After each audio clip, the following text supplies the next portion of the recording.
پاکستان کے حوالے سے، اس قوم کے حوالے سے، اپنے زوال کے حوالے سے پہلا سوال آپ کی خدمت میں یہ ہے مفتی صاحب، پہلے مرض کو ڈائیگنوز کرنا پڑتا ہے، اس کے بعد علاج ہوتا ہے، دوا تجویز ہوتی ہے۔ ہمارے جو بنیادی مسائل، بڑے مسائل، پہلے اسے شارٹ لسٹ کر دیجئے، وہ کیا کیا ہیں؟ ارشاد۔ آپ کا جو سوال ہے بہت اہم ہے، اور سوال کا حاصل یہ ہے کہ اس وقت امت مسلمہ کا سب سے بڑا مسئلہ کیا ہے۔ جہاں تک پورے عالم اسلام پر نظر ڈالنے سے صورتحال سامنے آ رہی ہے، پاکستان پہ بھی، پاکستان سمیت، وہ یہ ہے کہ مسلمانوں میں پھوٹ پڑی ہوئی ہے، افتراق ہے، اور دشمنان اسلام اس سے پورا فائدہ اٹھا رہے ہیں۔ پوری دنیا میں جہاں کہیں کچھ تو خون ہو رہا ہے، مسلمان قتل کر رہا ہے، مسلمان قتل ہو رہا ہے، قاتل بھی مسلمان، مقتول بھی مسلمان، کلمہ طیبہ دونوں پڑھتے ہیں۔ اللہ۔ اور یہ ایسا گناہ ہے کہ اسلام نے ہر گناہ میں تو کچھ نہ کچھ چھوٹ بھی دے دیے۔ کبھی کبھی کوئی بھوکا ہے جس کو کھانے پینے کا کوئی سامان نہیں ہے، اور اس کے پاس شراب کا گلاس ہے، اگر پانی نہیں پیے گا، کچھ نہیں لے گا تو مر جائے گا، جان بچانے کے لیے اس کو اجازت دے دی گئی کہ تم اتنی شراب پی لو کہ جان بچ جائے۔ بھوک مٹانے کے لیے، ایسی بھوک جو بالکل مار دینے والی ہے، اس کو مٹانے کے لیے سور کا گوشت اتنا کھا لو کہ جان بچ جائے، اس کی بھی اجازت دے دی۔ لیکن مسلمانوں میں پھوٹ ڈالنے کی اجازت کسی حالت میں نہیں ہے۔ یہ ایسا بڑا گناہ ہے، اس کو اسلام نے کسی حالت میں برداشت نہیں کیا، کسی حالت میں اس کی اجازت کسی کو نہیں دی۔ اس کی مثالیں بہت ساری ہیں۔ تو اس وقت ہمارا سب سے بڑا مسلمانوں میں پھوٹ پڑنا ہے، اور آپ پوچھیں گے کہ پھوٹ کیوں ہے، تو اس کی بنیادی وجہ قبر کو بھولنا ہے۔ اگر ہم اپنے قبر یاد رہے اور علم دین کا صحیح طریقے سے نہ ہونا ہے، علم دین کم ہو گیا ہے یا ختم ہو گیا ہے لوگوں میں جو اس پھوٹ ڈالنے میں مشغول ہیں،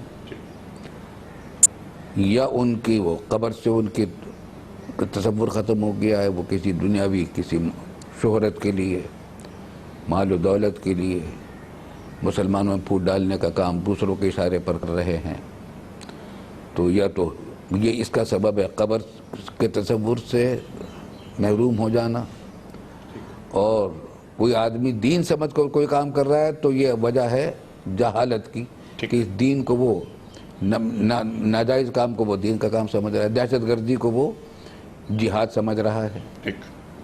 اللہ تعالیٰ پناہ میں رکھے۔ تو یہ ہماری بنیادی پھوٹ، ہمارا بنیادی اس وقت خرابی ہے، اور اس پھوٹ کی بنیاد یہ دو چیزیں ہیں: موت کا تصور سے ہٹنا اور دین کے سمجھ سے محرومی۔ ٹھیک ہے، سبحان اللہ سبحان اللہ۔ اب انہی دونوں جو تصورات اور جو آپ نے خیالات ارشاد فرما، اس پر ہم ذرا بات کرتے ہیں۔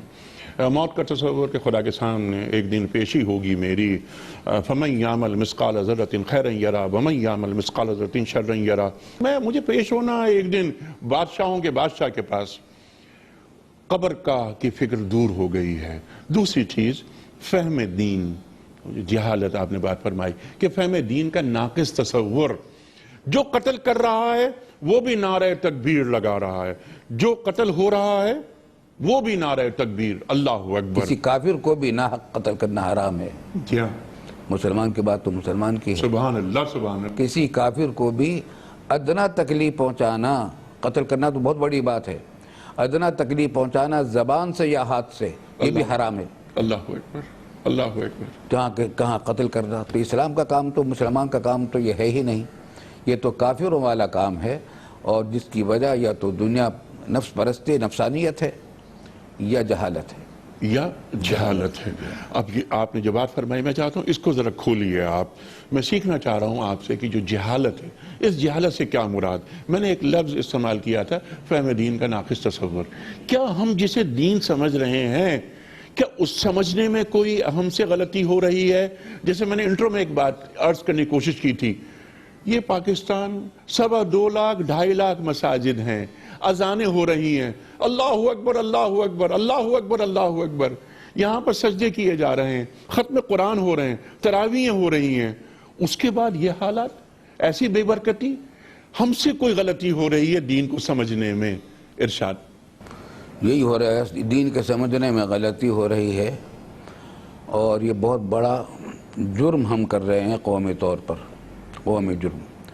اور میں سمجھتا ہوں کہ اس معاملے میں سب سے بڑی ذمہ داری ہماری حکومتوں کو آتی ہے۔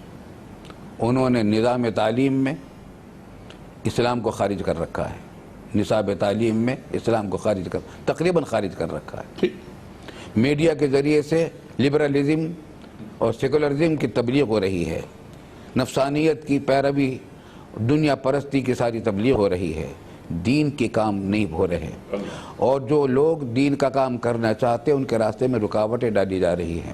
دینی مدارس میں جو کچھ کام ہو رہا ہے دین کے لیے، دینی مدرسوں میں ہو رہا ہے، باہر نہیں ہو رہا، اسکولوں میں نہیں ہو رہا، کالجوں میں نہیں ہو رہا، یونیورسٹیوں میں نہیں ہو رہا، میڈیا پر نہیں ہو رہا، مسجدوں میں اور مدرسوں میں کچھ ہو جاتا ہے جو دین کی بات آ جاتی ہے، لیکن ان کا پیغام سب تک نہیں پہنچ پاتا۔ مدرسوں کے جو لوگ ہیں وہ طلبہ پڑھتے ہیں، عالم دین ہو جاتے ہیں، ان کی محدود تعداد ہے، پورے ملک میں اگر دیکھا جائے 5% بھی شاید نہیں ہوگی ان کی تعداد۔ 95% جو نسل تیار ہو رہی ہے ہمارے پورے ملک میں، وہ دین کی تعلیم سے بالکل محروم ہے، اور اس میں خدا کا خوف، آخرت کی فکر، ان چیزوں سے ہمارا نظام تعلیم بالکل خالی ہے، ہمارے میڈیا خالی ہیں، تو قوم کا ذہن جو بنایا جا رہا ہے وہ ایسے بنایا جا رہا ہے، اس کے نتائج ہیں۔ کرپشن اپنے عروج پر ہے۔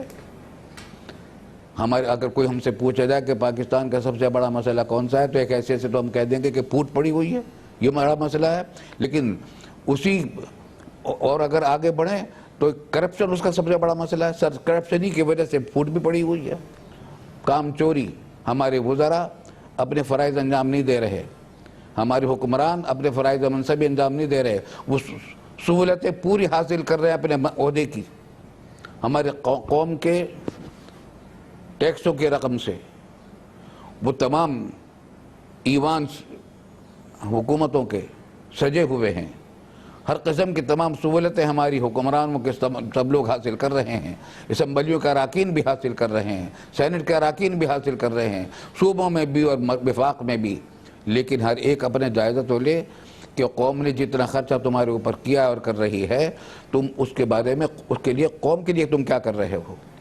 اور قوم کے لیے سب سے پہلی بات جو تھی وہ یہ تھی کہ ان کو خدا اور آخرت کی فکر پیدا کی جاتی، دین کا کچھ علم دیا جاتا، تاکہ کرپشن نہ ہو، بدعنوانیاں نہ ہو، جرائم نہ ہو، امن و امان ہو، پورے ملک کے اندر خوشحالی ہو، تجارت کے اندر ترقی ہو، تعلیم کے اندر بہتری ہو، صحت کے انتظامات ہو۔ آج تک ہمارے حکمران ایسا کوئی تعلیمی ادارہ قائم نہیں کر سکے جس میں اپنے بچوں کو وہ تعلیم دلوا سکے، اپنے بچوں کو تعلیم دینے کے لیے آگے بھیجتے ہیں، دوسرے ملکوں میں بھیجتے ہیں۔ ہمارے حکمران کوئی ایسا ہسپتال تیار نہیں کر سکتے جہاں اپنا علاج خود کراتے ہوں، علاج کے لیے دوسرے ملکوں میں جاتے ہیں۔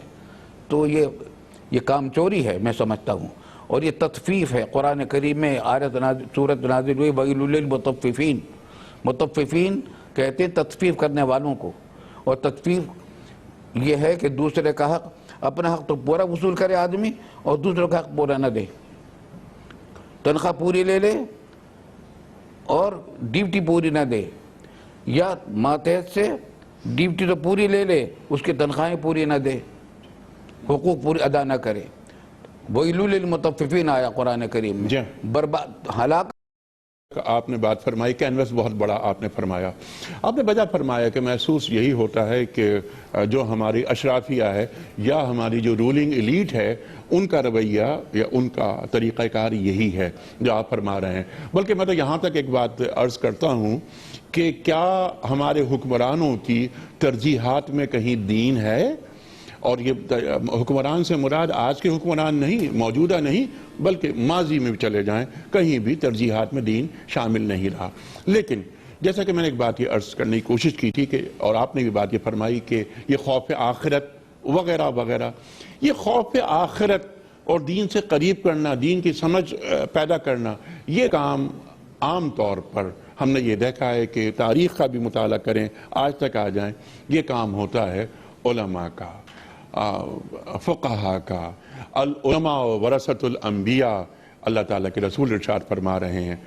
پاکستان کی تقریباً 2.5 لاکھ مساجد لوگ جاتے ہیں، جمعے کی نماز ہوتی ہے، خاص طور پہ خطبہ ہوتا ہے۔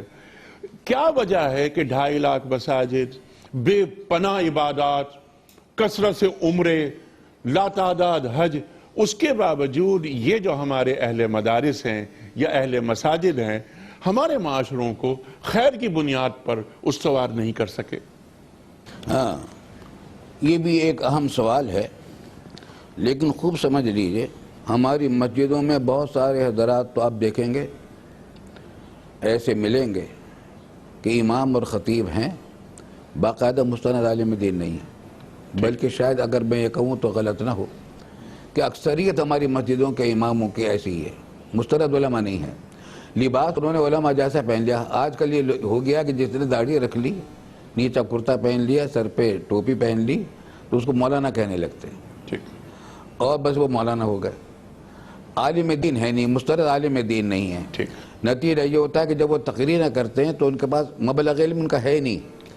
وہ انہوں نے اگر کوئی تقریر یاد رکھی کسی کی، مثلا ایک تقریر کرتا ہے وہ فلاں مکتب فکر کے خلاف تقریر کرنے کا عادی ہے، وہ اسی پر کرتا رہے گا، کسی اور موضوع پر کر ہی نہیں سکتا، اس کے پاس اتنا علم نہیں۔ ٹھیک ہے، اور مساجد میں یہ موجود ہیں، مساجد ان کے حوالے ہیں۔ کیا آپ یہ سمجھتے ہیں کہ ان تمام مساجد میں حکومت کی طرف سے مقرر کردہ عالم ہونا چاہیے؟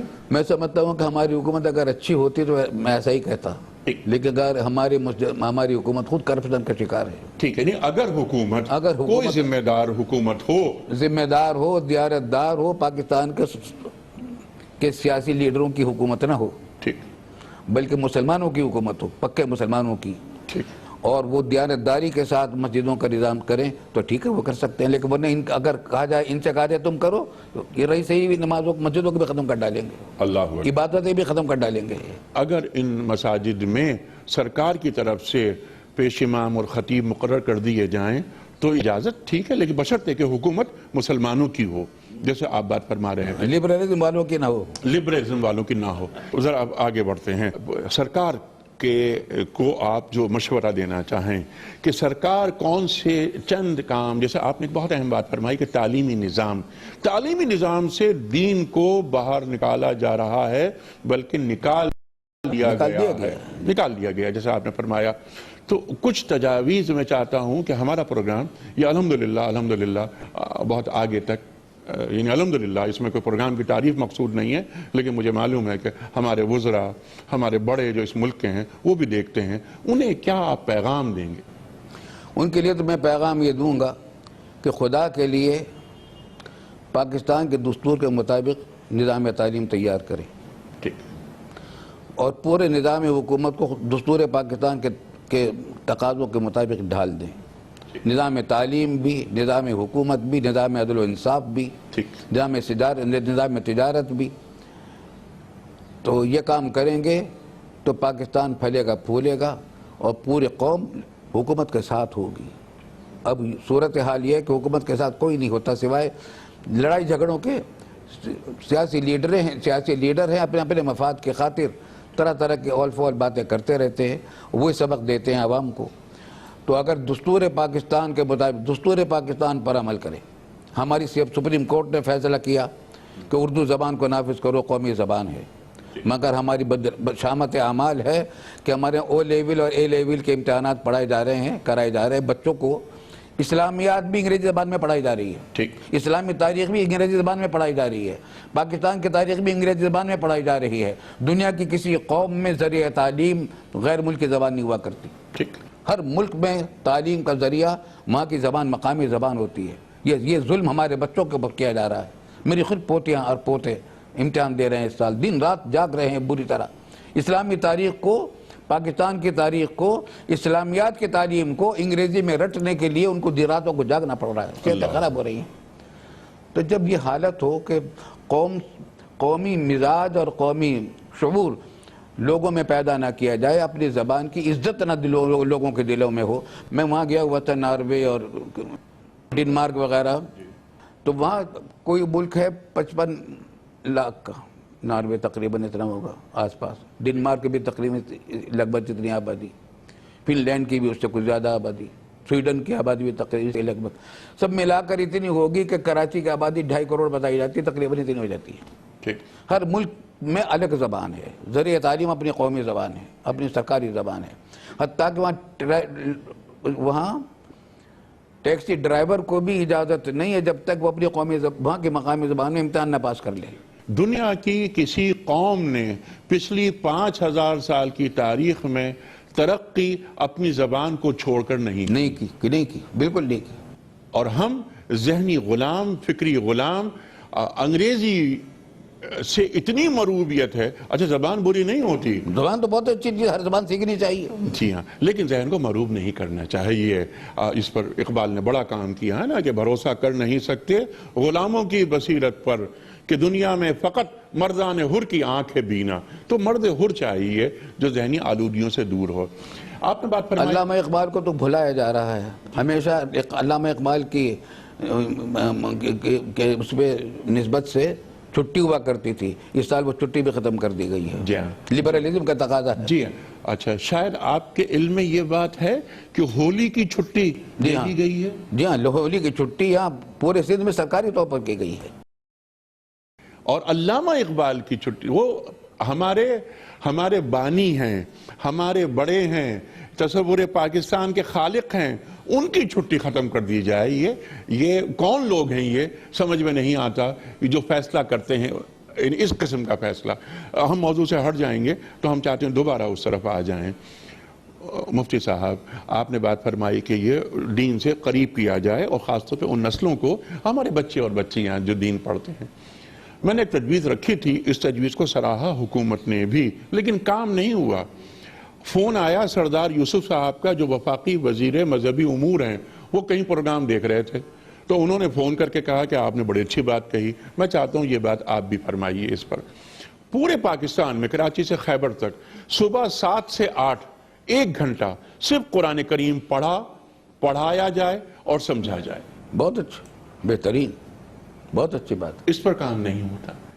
ہمارے پاس کروڑوں بچے جاتے ہیں، انہیں معلوم ہو کہ صبح 7 سے 8 خواہ وہ اسکول سرکاری ہو یا پرائیویٹ، یہ حکم اگر سرکار کی سطح پہ آ جائے کہ قرآن کو پڑھنا ہے تو قرآن سے بچے بچیاں جڑ جائیں گے. یہی بچے بچیاں کل کے ممبران پارلیمنٹ ہیں، یہی بچے بچیاں کل کے فوجی افسران ہیں، بیوروکریسی میں آئیں گے. یعنی آپ علی حاضر قیاس جہاں جہاں ہم ذکر کریں وہاں یہ بچے بچیاں جائیں گے. قرآن سے جوڑیں انہیں، لیکن ہمارے پاس اس طرح کام نہیں ہوتا. اچھا مفتی صاحب ذرا یہ ارشاد فرمائیے کہ ہمارا جو، میں نے سوال یہ رکھا تھا آپ کی خدمت میں، ہمارا جو ایک مذہبی جو طبقہ ہے ہمارا، وہ کیوں نہیں اپنی ذمہ داریوں کو اس انداز سے محسوس کر رہا؟ یعنی جو دین کے تقاضے ہیں وہ یہ بھی ہے نا کہ دنیا اور دین وہ ایک ہو جائے. ہمارے پاس دین اور دنیا کا تصور الگ الگ نہیں ہے، دنیا بھی ہماری دین ہے، لیکن جب ہم دیکھتے ہیں سوسائٹی میں محسوس یہ ہوتا ہے کہ وہ جو مذہبی گرفت ہوتی ہے وہ ڈھیلی پڑتی جا رہی ہے. اس کا علاج کیا ہے؟ اس کا علاج بھی بس یہی ہے کہ ہمارے دینی تعلیمی ادارے بھی، جس طریقے سے تعلیمی اداروں میں مختلف طبقات ہوتے ہیں، معیار ہوتے ہیں، ہمارے دینی مدرسوں کے اندر بھی یہ بات ہے کہ بعض مدرسوں میں اعلیٰ تعلیم ہوتی ہے، معیار تعلیم بہت اچھا ہوتا ہے، تربیت اعلیٰ درجے کی ہوتی ہے. وہاں کے جو فارغ التحصیل علماء ہوتے ہیں وہ ماشاءاللہ اپنے دن رات اس میں کھپا رکھتے ہیں کہ امت کے اندر دین اور دنیا، ان کے اندر دین کے دونوں، دنیا اور آخرت کو جمع کر کے کام کیا جائے.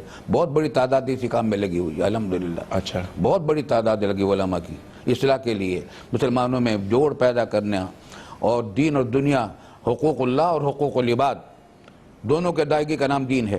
میں کہا کرتا ہوں ہمارے بزرگوں کا بھی قول ہے اور وہ یہ کہ پورے دین کا خلاصہ ہے دو چیزیں،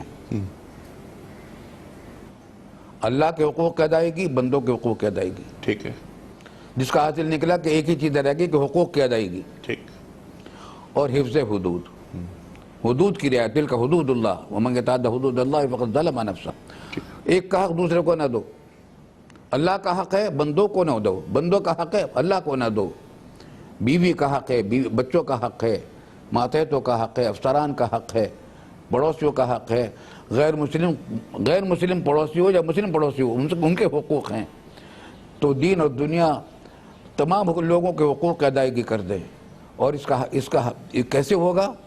دین کی تعلیم سمجھ میں جائے، اللہ کے حقوق کیا ہے، بندوں کے حقوق کیا ہے، ٹھیک، وہ واضح کیا جائے، اور وہ الحمدللہ بہت ساری مساجد میں، بہت سارے مدرسوں میں یہ کام ہو رہا ہے، یہ کام ہو رہا ہے، بہت سارے مدرسوں میں ہو رہا ہے، لیکن ظاہر ہے کہ یہ تعداد بہت محدود ہے، ٹھیک، مدرسوں میں طلبہ پڑھنے والوں کی تعداد کتنی ہوتی ہے پوری دنیا کے، پوری ملک کی آبادی کے اعتبار سے؟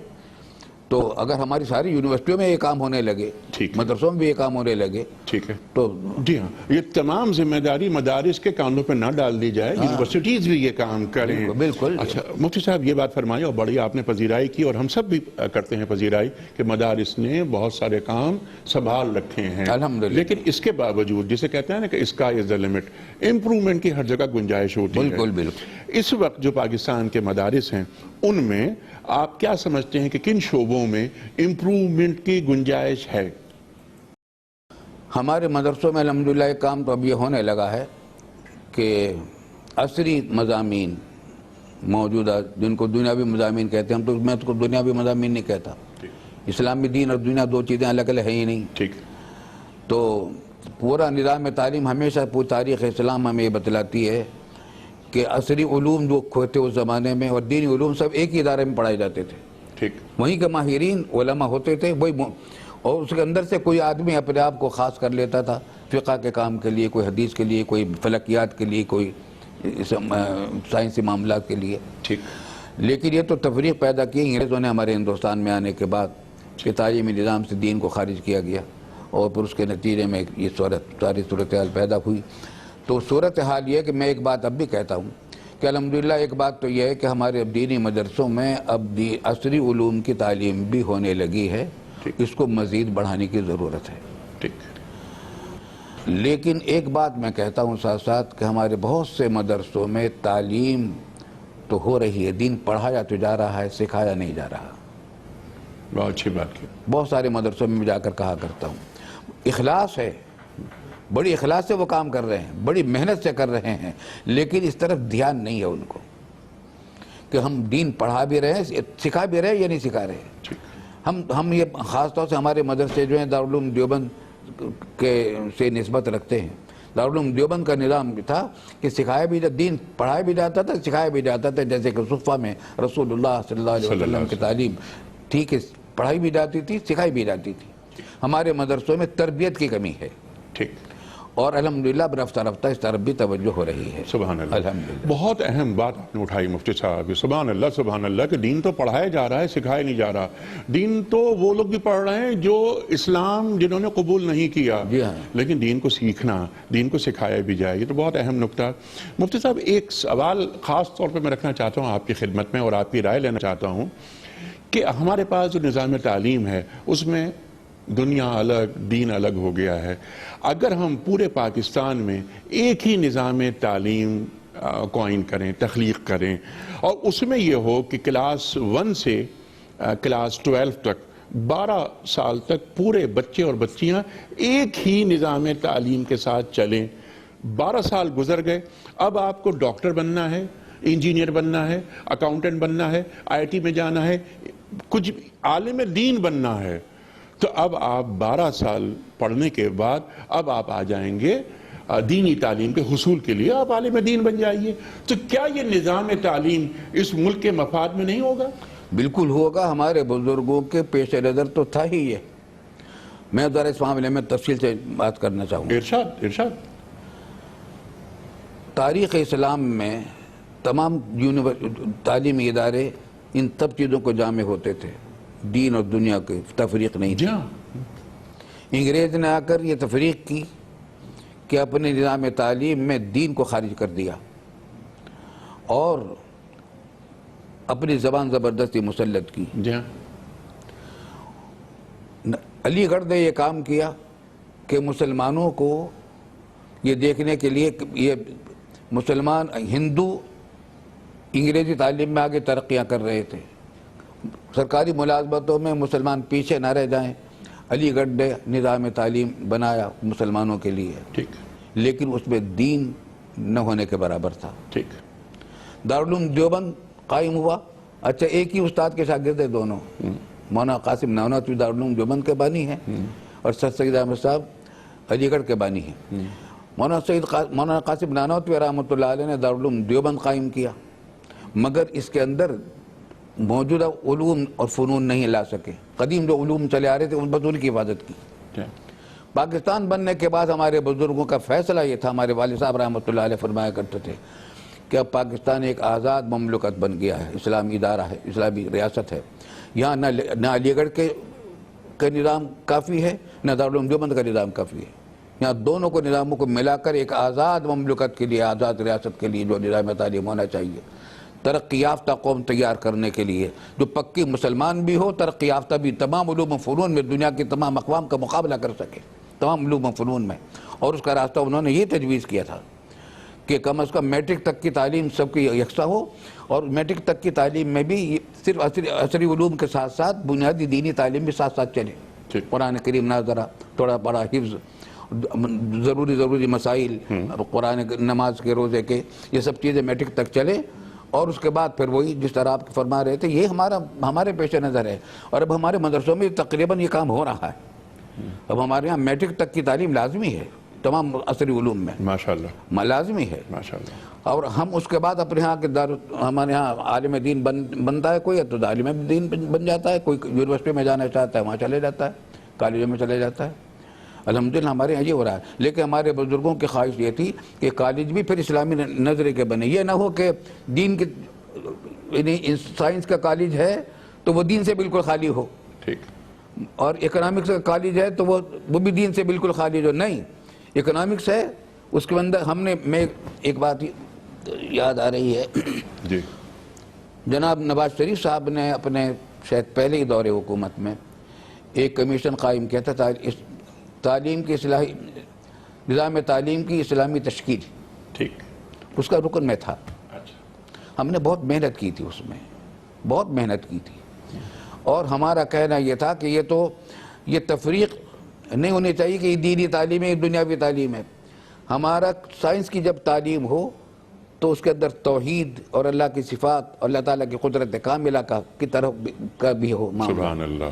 اکنامکس کی تعلیم ہو تو اسے بتایا جائے کہ سود کی خرابیاں کیا ہیں اور سود کے مسائل کیا ہیں، اسلامی معیشت کے مسائل کیا ہیں، اسلامی معیشت کے بنیادی تقاضے کیا ہیں، وہ بھی بتائے جائیں. اسی طریقے سے قانون کی تعلیم ہو تو قانون کے اندر بھی یہ بات بتائی جائے کہ اسلامی کون سی بات اسلامی قانون سے ٹکراتی ہے، کون سی نہیں ٹکراتی، کیا اصول ہیں. تمام علوم و فنون کے اندر اسلام رچا بسا ہو، الگ الگ نہ ہو. ٹھیک. تو انہوں نے کچھ کیا؟ نہیں، کچھ نہیں کیا. کچھ نہیں کیا. اور یہ بات کر رہے ہیں آپ غالباً پہلی مرتبہ کا تھا یہ. ٹھیک ہے. اچھا، کچھ نہیں کیا، ہم نے بہت کام کیا تھا اور پہلی اس کی رپورٹ بھی ہم نے پیش کر دی تھی. ٹھیک. اس کے بعد وہ کمیشن ختم ہو گیا اور کچھ پتہ نہیں اس کا کیا ہوا کیا نہیں ہوا. ابھی حال میں کچھ اس نئی حکومت کے وزیر تعلیم تشریف لائے، ملاقات ہوئی، ان کا دینی مزاج دیکھ کر خوشی ہوئی. ان سے بھی میں نے ذکر کیا کہ بہت کام ہوا ہے. ٹھیک. اس کو لائیں آگے. ٹھیک. ہمارے پاس تو فائلوں میں محفوظ ہے وہ سارا کام. ٹھیک. تو انہوں نے کہا کہ صاحب ایک بڑا مسئلہ یہ ہو گیا کہ اب تعلیم کا نظام صوبوں پہ چلا گیا ہے. تو وہاں جو کچھ ہوا تھا وہ تو بس رل گڈ ہو گیا. جی، مطلب وہ ڈمپ ہو گیا ہے. اب صوبے دیکھیں گے اور مقامی سطح پر جو لیڈرز بھی ہیں ہمارے، جو ہیروز ہیں ہمارے، وہ مقامی ہوں گے، بس مقامی، مرکزی نہیں ہوں گے. یہ دیکھیے، یہ بھی امت کو بانٹنے کی ایک کوشش کی جا رہی ہے کہ بھئی یہ صوبوں کے مسائل ہیں. یعنی خوشحال خان خٹک ہمارے قومی ہیرو ہیں، شاہ لطیف بھٹائی قومی ہیرو ہیں ہمارے، داتا صاحب ہمارے قومی ملی ہیرو ہیں، لیکن وہ صاحب پنجاب کی حد تک، بٹائی صاحب سندھ کی حد تک، خوشحال خان خٹک پشاور کی حد تک، کے پی کے کی حد تک. یہ کیا ظلم ہے، دیکھیے کتنی بڑی سازش ہو رہی ہے. لیکن آپ اس بات سے اتفاق کرتے ہیں کہ کلاس 1 سے لے کر کم از کم میٹرک تک پورے پاکستان میں نظام تعلیم ایک ہونا چاہیے، اور دین کو نصاب میں شامل کیا جائے کلاس 1 2 3 4 سے میٹرک تک، تاکہ دین کی بنیاد ان بچوں کے ذہنوں میں آ جائے، اور ذریعہ تعلیم اردو ہو، ذریعہ تعلیم مقامی زبان ہو، مقامی زبان ہو، کیونکہ مقامی زبانوں میں بات بہت جلد سمجھ میں آتی ہے. انگریزی میں، جیسا آپ نے فرمایا کہ انگریزی میں بچوں کو اسلامیات پڑھائی جا رہی ہے، ان کو تو اردو میں کیا بلکہ انہیں اگر غیر مقامی زبان، ہم تو غیر مقامی نہیں کہتے، عربی میں سکھایا جائے، عربی کو لازم کیا جائے. آپ نے بار بار ایک جانب اشارہ فرمایا، انگریز کا نظام، انگریز کا نظام. انگریز نے ایک کام بہت اہم کیا اپنے فائدے کے لیے، اور ہمیں نقصان پہنچا دیا.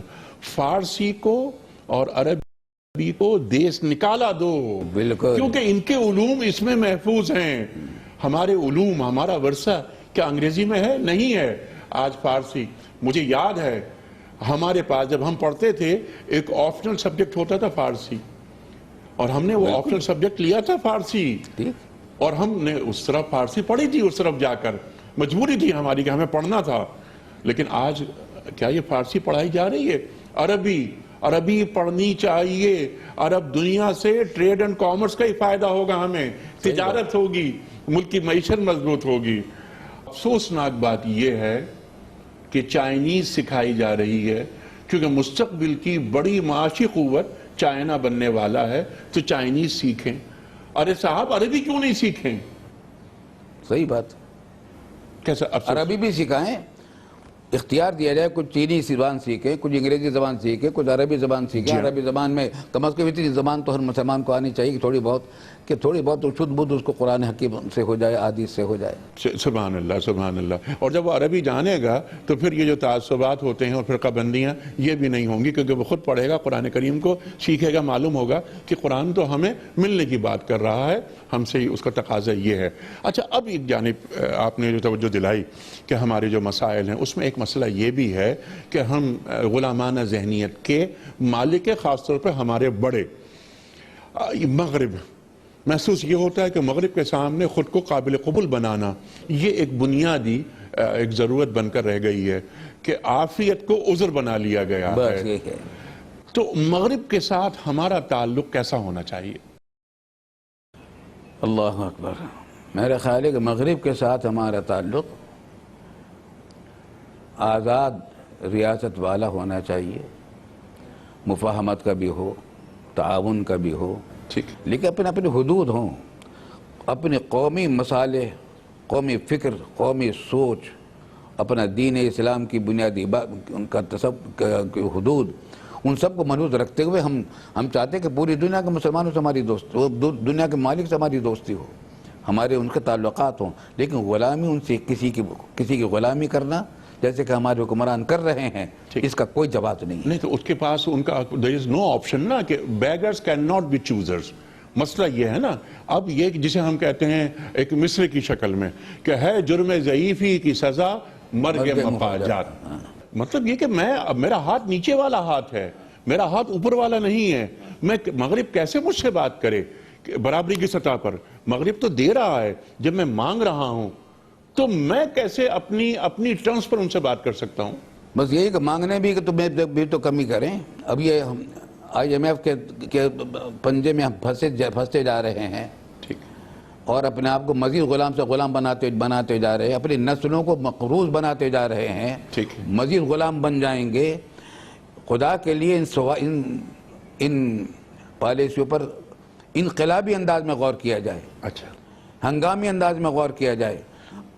اثر-نو پالیسیاں تشکیل دی جائے، ایک آزاد قوم کی جو پالیسیاں ہوں، اپنے خرچے کچھ کم کیے جائیں، عیاشیاں کم کی جائیں، اپنے خرچے کم کیے جائیں، تو قرضوں کی نوبت بھی کم آئے گی. اپنے قرضے آپ بڑھاتے جائیں گے اور اپنے خرچے آپ بڑھاتے جائیں گے، عیاشیاں ہماری حکمرانوں میں اسی طریقے سے جاری رہیں گی، اور کرپشن بھی اسی طرح چلتا رہے گا, عوام کو لوٹنے کا سلسلہ بھی اسی طرح چلتا رہے گا, ٹھیک, تو پھر تو ہم غلام رہیں گے. ٹھیک ان کے ہے. ساتھ یعنی جو جڑنا پڑے مغرب کا رویہ ہے پھر ہمارے ساتھ وہ درست ہے, کیونکہ مغرب یہ کہتا ہے کہ آپ ہماری دی ہوئی سانسوں پر زندہ ہیں, ہماری ایڈ ہوتی ہے اور آپ ہم ہی پر غراتے ہیں.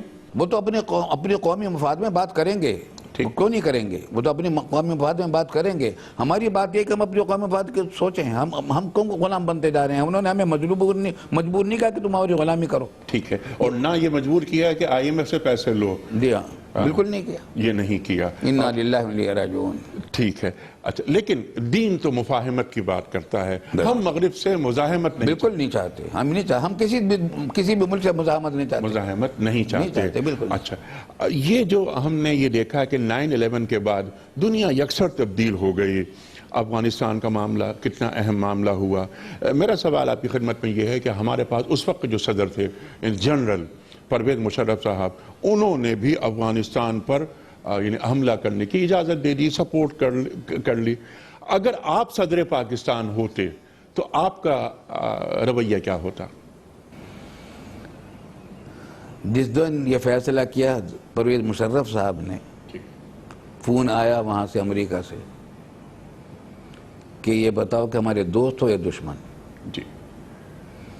تو پرویز مشرف صاحب نے اسی دن یا اس سے اگلے دن ایوان صدر میں 3 اجلاس بلائے. ایک علماء و مشائخ کے ساتھ, ایک میڈیا کے لوگوں کے ساتھ, صحافیوں کے ساتھ, ایک سیاسی حضرات کے ساتھ. آپ تشریف لے گئے تھے؟ اس میں تھا. ایک بات میں نے ان سے کہی تھی, اس وقت جو بات سمجھ میں آ رہی تھی, کہ امریکہ نے جو فیصلہ کیا ہے طالبان پر افغانستان پر حملہ کرنے کا, اور الزام یہ ہے کہ ٹریڈ سینٹر پر حملہ اسامہ بن لادن نے کیا ہے, اور اسامہ بن لادن تمہارے پاس ہے, اس واسطے ہم تم پر حملہ آور ہو رہے ہیں, ٹھیک, اس کو ہمارے حوالے کر دو ورنہ حملہ کریں گے. ٹھیک. اور اب ہم سے آپ سے کہہ رہے ہیں, آپ سے کہا جا رہا ہے کہ یہ تو ہمارا ساتھ دو ورنہ دشمنی کے لیے تیار ہو جاؤ. ٹھیک. میں نے کہا کہ اگر ہم نے اسی دھمکیوں کی بنیاد پر ان کی اس بات کو تسلیم کر لیا اور یو ٹرن لے لیا, آپ نے, ٹھیک, معلومات یہ بتلاتی ہیں کہ بلیک میل کرنے والا کبھی ایک حد پر نہیں رکتا, ٹھیک, وہ مزید بلیک میلنگ کرتا رہے گا. ٹھیک. اگر آپ نے صرف دھمکی کی بنیاد پر اپنی جان بچانے کے لیے یہ فیصلہ کر لیا, قطع نظر اس سے کہ ان کا مطالبہ صحیح ہے یا غلط ہے, ٹھیک, اور واقع صحیح ہے یا غلط ہے, الزام صحیح ہے یا غلط ہے, تو اس کا مطلب یہ ہوگا کہ ہم اپنی غلامی پر نبھانے پر دستخط کر رہے ہیں. ٹھیک. اور اگر نہیں کریں گے تو ٹھیک ہے, خطرہ ہے کہ ہمارے ساتھ اس کا برتاؤ, آپ کا کہنا یہ ہے کہ اگر ہم ہوگا تو امریکہ ہمارے ساتھ جی ہمیں پتھر کے زمانے میں پہنچا دے گا. تو میں نے کہا کہ میں نے اپنے فوج ہی کے بہت سے افسران سے جملہ سنا ہے, اور آپ تو فوج کے سپہ سالار ہیں. میں نے یہ سنا ہے کہ جو مرنے کے لیے تیار ہو جائے 200 گولیاں بھی اسے نہیں مار سکتی. اللہ اکبر. تو پھر اگر ہم اس طرح مجبور کیے جا رہے ہیں کہ یہ تو مانو ہماری بات الٹی ہے, اس کے باوجود مانو, ٹھیک, اپنے بھائیوں کے خلاف جنگ کے لیے تیار ہو جاؤ ورنہ ہم تمہیں مار دیں گے, تو پھر ہم بھی مرنے کے لیے تیار ہو جائیں. مرنے کے لیے تیار ہو جائیں, بلا شبہ بہت نقصان ہوگا ہمارا, لیکن اتنی بات ضرور ہے کہ مرنے سے پہلے ہم بھی دشمن کا بھی بہت کچھ نقصان کر چکے ہوں گے. ٹھیک. کیونکہ میں نے فوجی کے لوگوں سے یہ سنا ہے کہ جو مرنے کے لیے تیار ہو جائے اس کو 200 گولیاں بھی نہیں مار سکتی. ہمیں انشاءاللہ مٹایا نہیں جا سکے گا, ٹھیک, ہم زندہ رہیں گے. ٹھیک ہے, فقر و فاقہ کرنا پڑے گا, تباہیاں بہت ہمارے ملک میں آئیں گی, لیکن ہم زندہ رہیں گے. آپ صدر پاکستان ہوتے تو آپ کا فیصلہ یہ نہیں ہوتا, یہ نہ ہوتا, بالکل نہ ہوتا. اس کے ساتھ ساتھ یہ کہ جو پڑوسی ممالک ہیں ان سے اچھے تعلقات رکھے جائیں. کوئی اسٹیٹ اس طرح ختم نہیں ہو سکتی تھی. ہاں, مرد ہو کر فیصلہ کرنے کی ضرورت تھی. ہم یہ سینٹرل ایشین ریپبلکس یہ جو وسطی ایشیائی ریاستیں ہیں ان سے تعلقات اچھے رکھیں، ہندوستان سے اچھے رکھیں، ایران سے اچھے رکھیں، کون ہمیں نقصان پہنچا سکتا ہے؟ لیکن ہم نے غلامانہ ذہنیت کی وجہ سے اپنی سرزمین کو افغانستان کے خلاف استعمال ہونے کی اجازت دی اور لاکھوں لوگ شہید ہو گئے۔ میں نے یہ بات بھی کہی تھی کہ اگر آپ نے ایسا کیا تو جو ممالک آپ کے قریب ہیں وہ آپ سے بھی بدظن ہو جائیں گے۔ مثلا چائنا سے ہماری تعلقات ٹھیک ہیں، ٹھیک، چائنا بھی آپ پر اعتماد کرنا چھوڑ دے گا کہ جب تم ان کو یہاں بلا رہے ہو تو ان کے چائنا کے لیے خطرات پیدا ہو رہے ہیں۔ لاسٹ منٹ آپ ایک پیغام امت کو دے دیجئے کہ آج پہلا کام امت کو کیا کرنا چاہیے؟ ہاں ماشاءاللہ بہت اہم ہے۔ سب سے پہلی بات یہ ہے کہ اپنے پچھلے سب گناہوں سے توبہ کریں اللہ اکبر، اور یہ عزم کریں کہ آئندہ ہم قرآن و سنت کی تعلیمات پر عمل کریں گے۔ یہ سب سے پہلا یا ایھا الذین آمنوا اتقوا اللہ حق تقاتہ ولا تموتن الا وانتم مسلمون واعتصموا بحبل اللہ جميعا ولا تفرقوا۔ اس آیت کو سامنے رکھ کر اللہ تعالی ہمیں اپنے اعمال کی اصلاح کی توفیق عطا فرمائے۔ سبحان اللہ، سبحان اللہ، سبحان اللہ، سبحان اللہ۔ کتنا یہ بابرکت پروگرام اس حوالے سے بھی ہو گیا کہ آپ نے جو آخری پیغام دیا وہ قرآن کریم کی آیت پر یہ پروگرام اختتام پذیر ہوا کہ یا ایھا الذین آمنوا اتقوا اللہ حق تقاتہ ولا تموتن الا وانتم مسلمون واعتصموا بحبل اللہ جميعا واعتصموا بحبل اللہ جميعا ولا تفرقوا۔